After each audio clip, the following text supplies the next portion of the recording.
자, 계속해서 개업 공인중개사 금지 행위하고요. 개공 등의 금지 행위라는 개념에 대해서 살펴보도록 하겠습니다. 자, 개업 공인중개사 이 법에 의해서 중개사무소 개설 등록을 한 자를 가리켜서 개업 공인중개사라고 부르게 됩니다.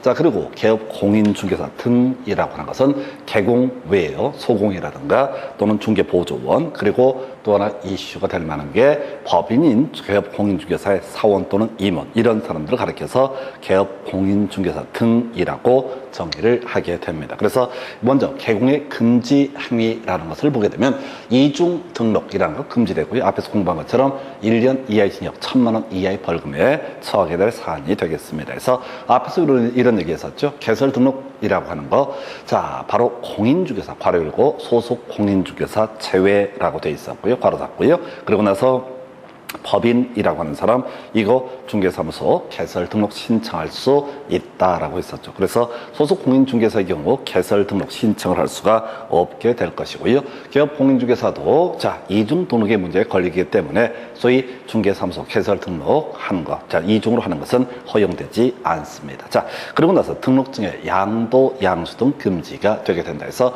이 개업 공인중개사는요, 자기의 성명, 자, 다른 사람에게 자기의 성명을 사용해서 중개 업무를 하게 하거나 상으로 사용해서 중개 업무를 하게 하는 행위 금지가 되게 됩니다. 그러면 이 등록증을 양도 대여하는 행위도 금지가 되게 된다. 이에 대응해서 다른 사람의 성명 또는 상으로 사용해서 중개 업무를 하거나 다른 사람의 중개사무소 등록증을 양수 대여 받아서 자, 요걸 사용하는 행위, 요것도 다 금지가 되게 된다라고 하는 거, 이게 등록증의 양도 대여 등의 금지라는 주제가 되게 됩니다. 자, 요거는 우리 앞에서 공부했던 자, 공인중개사의 금지 행위라는 개념과 비교를 해봐야 되죠. 그래서 여러분 교재 106페이지 가서 보시게 되면 공인중개사라고 하는 사람, 자, 시도지사가 자격증을 교부를 해준 사람이죠. 이 법에 의해서 자격을 취득한 자라고 전제가 됐었고요. 그래서 여러분 교재 106페이지 공인중개사의 의무 등 관련해서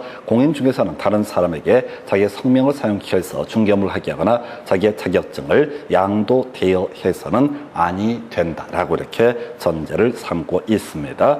자, 누구든지 다른 사람의 중개사 자격증을 양수하거나 대여받아서 이를 사용해서는 아니 된다. 그래서 두 개의 차이점이라고 하는 것을 보게 되면 이 자격증 같은 경우는 성명만 표시가 되게 됩니다. 이에 비해서 자, 등록증은 상호까지 표시가 되게 되죠. 그 차이가 있게 됩니다. 그래서 자, 그리고 이 자격증이라고 하는 것은 시도지사가 교부하고요. 등록증이라는 것은 등록관청이 교부를 하게 됩니다. 그래서 재교부 신청은요, 시도지사에게, 자격증 재교부 신청은 시도지사에게, 등록증 재교부 신청이라고 하는 것은 등록관청에게 재교부 신청 등을 하도록 한다. 이렇게 전제를 삼게 됩니다. 그래서 자, 이게 이제 공인중개사의 의무하고요. 그 다음에 개공의 자, 금지 행위 등 관련한 주제 설명을 드렸어요. 그래서 문제 구성할 때 자격증 등록증에 관한 설명이다, 이런 식의 문제 구성이 되는 사례가 있습니다. 그럴 때 항상 자격증은 시도지사, 등록증은 등록관청이라고 하는 거, 이렇게 완전히 두 개를 구분해서 접근하는 지혜가 필요하게 됩니다. 그래서 이 정도가 바로 개공의 금지 행위라는 주제가 되겠고, 계속해서 개공 등의 금지 행위, 다시 한번 개공 등이라고 하는 것은 개공, 소공, 중개보조원, 그 다음에 법인의 사원 또는 임원, 이런 사람을 가리켜서 개공 등이라고 부르게 됩니다. 그래서 먼저 이중 소속이라는 주제가 나와 있죠. 그래서 개업 공인중개사 등은 다른 개업 공인중개사의 소속 공인중개사, 중개보조원, 또 법인인 개업 공인중개사의 사원, 임원이 될 수 없다라고 하는, 이걸 우리가 이중 소속 금지라고 얘기를 하게 됩니다. 자, 그래서 이제 나왔던 문제 중에 제일 까다로웠던 것이 자, 휴업 중인 개공이라고 하는 것. 그래도 그 사람 개공입니다. 폐업을 하기 전까지는 개공의 지위를 유지합니다. 그래서 휴업 중인 개공이라고 하는 것, 다른 개업 공인중개사의 소공이 되거나 중개보조원이 되거나 또는 법인인 개업 공인중개사 사원, 임원 등이 될 수가 없다 해서 경우에서가 상당히 많이 나오게 될 텐데 이중 소속은 자주 시험 지문에 구성이 되는 것이고요. 앞에서 우리가 이제 행정 형벌 관련해서 1년 이하의 징역 1,000만 원 이하의 벌금이라는 주제와도 같이 연계가 되게 됩니다. 그래서 이 정도가 이중 소속 등에 관한 주제가 금지에 관한 주제가 되겠고요. 그 다음에 이제 개업 공인중개사 등의 금지 행위라고 해서 매무초, 직상증토, 시단이라는 주제가 나오게 됩니다. 그래서 자, 일단 매무초라고 하는 것은 앞에서 1년 1천 사유와 관련이 되어 있었죠. 다시 한번 머릿속으로 생각을 해보겠습니다. 1년 1천 사유 참 많은데요. 그 중에 대표값으로 기억을 해 주실 것이 교재 108페이지 가서 보게 되면 이중으로 중개사무소 개설 등록을 하거나 2개 이상의 중개사무소에 소속이 됐을 때 1년 1천 사유입니다. 그 다음에 이제 반의사 불벌죄라고 해서 업무상 비밀 누설하면 1년 1천 사유가 되게 될 테고, 그 다음에 이제 지금 논의하고 있는 공인중개사법 고유의 금지 행위라고 해서 매무초, 직상증투라고 하는 거, 매무초죠. 매무초는 1년 1천 사유가 되게 된다. 그럼 이제 매무초가 뭐냐? 라고 하는 것을 검토해 봐야 되죠. 그래서 중개 대상물의 매매업이라고 하는 거, 이게 금지가 됩니다. 그래서 이 공인중개사 등이라는 것은 굳이 해석하면 중개 업무를 담당하는 거지, 이 중개 대상물 매매업을 하게 되면 중개시장 질서가 교란될 우려가 있습니다. 그래서 시험 지문 구성할 때는 토지의 매매업, 그 다음에 건물의 매매업, 그 다음에 등기된 임목의 매매업, 이런 것들이 하나의 이슈가 되게 될 거고요. 두 번째, 무등록 중개업자와 거래하는 개념, 이것도 금지가 되게 되죠. 그래서 중개사무소 개설 등록을 하지 않냐고 중개업을 영위하는 자인 사실을 알면서 그를 통해서 중개를 의뢰받거나 그에게 자기의 명의를 사용케 하는 행위라고 해서 기록사를 내지는 않는데요. 하여튼 무등록 중개업자와 겸상을 하는 것들도 금지가 되게 된다. 자, 그 다음에 법정 중개보수 초과수수라는 개념이 나오죠. 그래서 사례 증여 그 밖에 어떤 명목으로든 법정 중개보수를 초과해서 금품을 받는 행위는 금지가 되게 됩니다. 해서 자, 이 관련한 쟁점들 몇 개 볼까요? 해서 자, 초과 부분만 무효가 되게 된다라고 해서 중개보수, 여러분 교재 123페이지 가서 보시게 되면은 그렇게 나와 있죠. 그래서 제 위칸에 중개보수 산정 방법이라고 해서 거래 금액 곱하기 중개보수 요율이라고 하는 것이 하나의 이슈가 됐었죠. 두 번째, 다음 것이 초과수수 약정이라고 하는 거. 자, 공인중개사 법령성은 한도를 초과하는 중개보수 약정은 그 한도를 초과하는 범주 내에서만 무효이다라고 되어 있습니다. 그래서 예를 들어서 법정 중개보수가 100만 원인데 120만 원을 받았다라고 하는 것, 또 이렇게 되면 20만 원 부분은 어떻다? 무효가 되게 되기 때문에 부당이득 반환의 법률에 따라서 이거 다 토해내야 된다라고 하는 거, 요렇게 그림을 잡게 되게 될 것이고요. 그래서 요 정도 하나의 쟁점 삼아내셔야 돼서, 그러면 100만 원 부분은 어떻다? 유효한 것이 된다. 다만 법정 중개보수 초과수수를 하게 되면요, 자, 1년 1천 안에 강력한 처벌을 받게 된다라고 할 것, 요렇게 일단 보셨고요.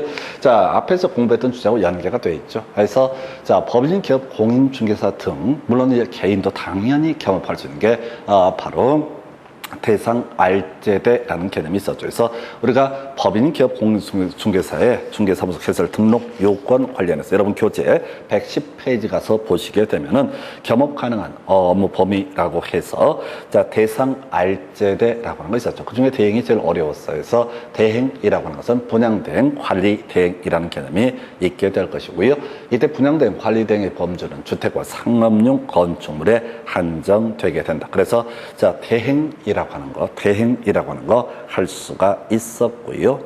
주택과 상가의 분양대. 그래서 거기서 받는 보수라고 하는 것은 법정 중개 보수와 전혀 별개의 것이 되게 됩니다. 그래서 이 부분은 법정 중개 보수 초과수수와는 관련이 없다라고 할 것, 이런 것들도 과거에 구성이 됐고요. 오판을 유도하는 행위에서 당해 중개 대상물의 거래상 중요 사항에 관해서 거짓된 언행, 그 밖의 방법으로 중개 의뢰인의 판단을 그르치게 하는 행위, 오판을 유도하는 행위 어떻다? 금지가 되게 된다. 이렇게 매무초라고 하는 것이 이슈가 되게 되죠. 그래서 이건요, 개념상 공인중개사법이라는 개념이 자, 존재했을 때만 의미가 있기 때문에 제가 타이틀을 중개사법 고유의 금지, 그리고 묶어서 1년 1천, 우리가 앞에서 3년 3천은 직상증토 시단 방제 뭐 이런 식으로 되어 있었고, 그 중에서 직상증토 시단이라는 것이 바로 3년 3천 개업 공인중개사 등의 금지 행위가 되게 됩니다. 한편요, 지금 매무초, 직상, 증투, 자, 시단 이렇게 갔을 때 이 매무초 등에 걸리게 되면 이게 만약 소속 공인중개사다라고 했을 때 6월에 자격 정지 처분의 사유가 되게 됩니다. 나중에 우리가 자격 정지 사유 따로 이 공부를 하긴 해야 되는데 하여튼 6월에 자격 정지 사유 매무초라고 하는 거 뒤에 직상, 증투, 시단 뒤에요 6월에 자격 정지 사유가 되게 됩니다. 한편 개업 공인중개사한테는요 이런 매무초, 직상, 증투, 시단 등에 걸리게 되면 3년 3천과는 뒤에 이제 직상, 증투, 시단은 3년 3천 사유인데 행정형벌과는 별개 문제로 개업 공인중개사에게 임의적 등록 취소 사유가 될 수 있겠고 임의적 등록 취소 사유라는 것은 뒤에서 업무 정지할 때 공부할 주제인데요. 6월에 업무 정지 사유가 될 수도 있습니다. 그런데 이걸 100% 외우면 좋겠지만 안 된다 할지라도 소속 공인중개사 6월에 자격 정지 사유라는 개념까지는 숙달을 해 주셔야 됩니다. 그래서 매무초라고 하는 거 1년 1전 그리고 개공한테 행정처분으로서 임의적 등록 취소 또는 6월에 업무 정지 사유 그 다음에 소공한테는 6월에 자격 정지 사유가 되게 된다 해서 매무초라고 하는 거 다시 행정벌 1년 1천 이렇게 보십니다. 그러면 이제 3년 3천 사유 있었죠. 직상 증투, 시단이라는 개념을 가야 되죠. 직접 거래, 쌍방 대리, 증서 등의 중개 매매, 투기 조정 행위, 시세 조종, 단체 구성 행위 등에서 그냥 머리 갖다 다 외우시면 됩니다. 그래서 직상, 증투, 시단이라고 하는 거 해서 중개 의뢰인과의 직접 거래에 걸리게 되면 3년 3천 사유가 되게 되고요.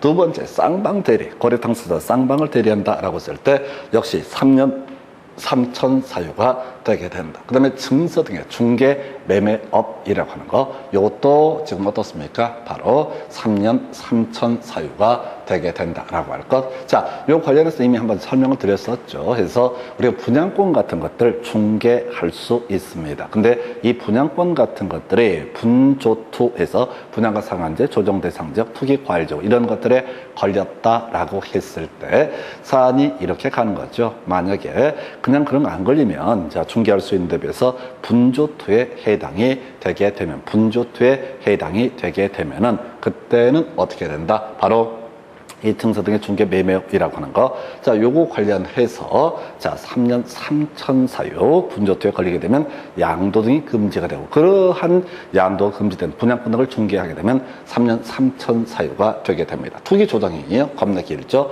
읽어볼 거 없어요. 자, 중간 생략 등기 요런 걸 알선하는 것을 투기 조장 행위라고 부르게 됩니다. 그래서 요것도 금지되는 행위. 자, 물론 과거에 이제 투기 조장을 했다가 차익이 발생하지 않았다라고 했을 때 이것도 처벌을 받는 당연히 처벌을 받습니다. 그래서 자 결과에서 뭐 투기 이익이 발생하고 말고의 문제는 아니고요. 일단은 자 요렇게 하게 되면 자 투기를 조장한 행위만으로 3년 3천의 처벌을 받죠. 자 비교해 볼 만한 것 중에 하나가 앞에서 그런 거 있었죠. 법정 중개부서 초과 수수 행위 요즘엔 잘 내지 않는데 과거에 그런 게 있었어요. 법정 중개부서를 초과 수수했습니다. 근데 어떤 사람은 현금으로 받았고 어떤 사람은 수표로 받았는데 수표가 부도가 나버렸다. 그러면 이제 법정 중개부서 초과 수수냐 아니냐라고 했을 때 그것도 법정 중개부서 초과 수수가 되게 됩니다. 그런 논리 구조에 의해서 자 투기 조장 행위라고 하는 거 이것도 어떻다 금지되는 행위가 된다. 그 다음에 이제 우리가 시세 조종이라든가 단체를 구성해서 결국은 이제 뭐 카르텔을 구성했다 이런 이슈 등이 있게 되면 바로 3년 3천의 사유가 되게 된다. 그래서 행정처분 똑같은 구조야. 소속 공인중개사한테는 6월에 자격 정지 사유가 되게 될 것이고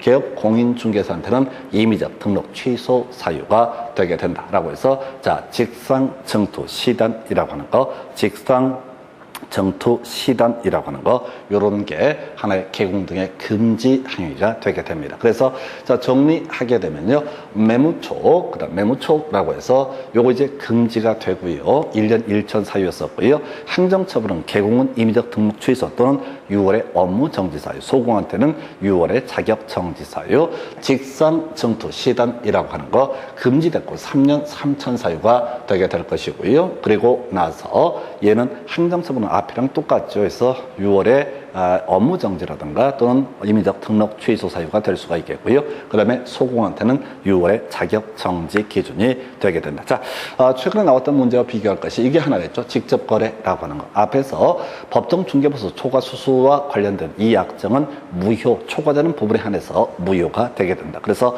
소위 우리 민법 총칙에서 공부하는 효력 발생 요건과 관련이 돼 있었죠. 효력 규정과 관련이 돼 있어. 효력 규정. 그래서 법정 중개보수 초과 수선 약정 자체가 무효가 되게 된다라고 할 것인데, 비해서 직접 거래 금지 규정이라고 하는 것은 분명히 3년 3천 후 강력한 처벌을 받습니다. 그러나 이 자체가 단속 규정에 불과하기 때문에 효력 규정은 아니다. 그래서 자, 갑이라고 하는 기업 공인중개사가 있는데 을이 자 3억에 내 아파트를 팔아달라라는 중개를 의뢰했습니다. 좀 응용 들어가면 을의 대리인 병이 만약에 3억에 팔아달라는 중개를 의뢰한 사안에서 갑이라고 하는 사람이 어떻게 하는 수가 있겠다. 직접 내가 사겠다라고 하는 거 직접 거래 금지 규정에 위반해서 매수를 했습니다. 걸렸습니다. 그럼 3년 3천에 처벌을 받는 건 별개의 문제로, 이 부동산의 소유권 자체, 만약에 갑한테 소유권 이전 등기가 넘어왔다. 그러면 갑은 어떻다? 소유권을 취득할 수 있다. 이걸 우리가 단속 규정이라고 부르게 됩니다. 그래서 이 관련한 부분은요, 우리 민법 총칙 파트에서 공부했던 주제라서 간단하게 한번 가서 확인을 해 보겠습니다. 그래서 효력 규정하고요, 단속 규정을 비교하는 문제. 여러분 교재 57페이지 가면 민법 총칙 중에서 법률 분류라는 개념이 나와 있죠. 그 중에서 효력 규정 위반이라고 해서 관할 관청의 허가 없이 한 학교법인의 기본재산 처분은 효력 규정 위반으로 무효가 되게 됩니다. 그 다음에 허가 구역 안에 중간 생략 등기 역시 무효가 돼요. 그리고 공인중개사 법령상 법정 중개보수 초과 수수 약정도 무효가 되게 된다. 그리고 밑에서 하나, 둘, 세 번째 칸에 단속 규정 위반이라고 해서 유효인 것이 있죠. 그래서 민법에서 한참 나왔었는데 허가 구역 외 지역에서 중간 생략 등기, 이것은 관련 법에다 처벌을 받는 건 별개 문제로 일단 유효한 것이다. 그 다음에 주택법의 전매 행위 제한을 위반해서 한 전매 약정이라고 하는 것, 이것도 다 유효한 것이 되게 됩니다. 그래서 우리가 주택법에서 분조투, 분양가 상한제, 조정 대상 지역, 투기 과열지구 이런 거 걸리게 되면요, 일정 기간 동안 전매가 금지가 된다라고 전제를 하고요. 이 전매 금지 기간 중에 법률 규정을 위반해서 전매를 해버렸다. 그랬을 때 그 전매 행위 자체가 유효냐 무효냐 했을 때 이건 단속 규정이라서 처벌을 받는 건 별개의 문제로 유효한 것으로 해석을 하게 됩니다. 그 다음에 이제 다운계약서 얘기도 나와 있고요. 그 다음에 4번에 직접거래 나와 있죠. 직접거래 규정은 어떻다? 단속 규정에 불과하기 때문에 이것은 어떻다? 유효한 것이 되게 된다. 그래서 자, 직접거래 금지 규정, 이건 어떻다? 단속 규정. 그래서 일단은 지금 직접거래 금지 규정에 따라 행정 형벌 처벌을 받는 건 별개의 문제로 이 사람은 소유권 취득할 수 있다. 이렇게 그림을 봐야겠고요.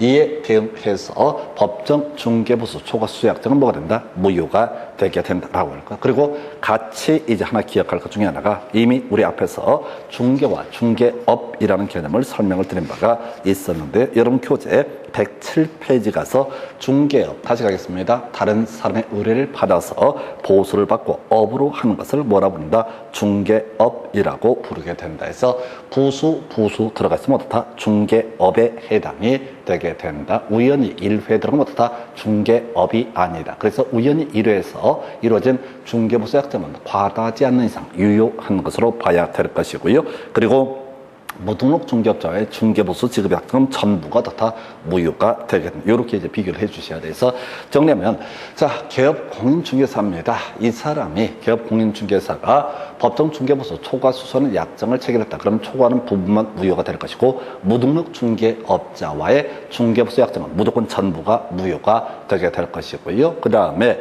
우연히 1회 이러한 중개업자가 아닌 중개업을 한 사람이 아닌 경우에는 바로 중개보수 지급 약정은 과다하지 않는 이상 그것은 유효한 것이 되게 된다. 해서 이게 이제 개공, 그다음에 개공 등의 금지 행위라는 개념을 설명을 드렸습니다. 잠시 그러다 이제 이전 휴업 폐업 신고에 대해서 살펴봅니다.